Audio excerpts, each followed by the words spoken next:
Buongiorno, faccio parte dell'azienda agricola Egger Ernesto e Figli. Ci troviamo nel comune di San Giorgio della Richinvelda, in via Selva di Sotto. L'azienda nasce nei primi anni 60 grazie al papà che ha deciso di trasferirsi in Friuli dal Trentino Alto Adige. Le condizioni erano particolarmente favorevoli grazie al terreno, all'escursione termica che è fondamentale per il melo e all'abbondanza d'acqua. Nel corso degli anni siamo entrati in azienda, io e mio fratello e infine mia sorella. La raccolta delle mele avviene totalmente a mano, i frutti vengono selezionati uno ad uno affinché arrivino in cooperativa con il massimo della qualità che d'altronde ci viene richiesta dal mercato.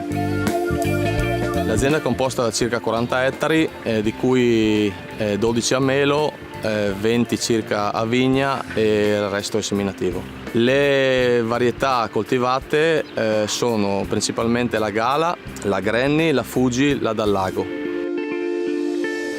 Ultimamente troviamo qualche difficoltà nella coltivazione del melo dovuto alla venuta della famosa cimice asiatica. Questo insetto ci crea non pochi problemi perché con la sua puntura rovina irrimediabilmente la frutta che viene destinata all'industria.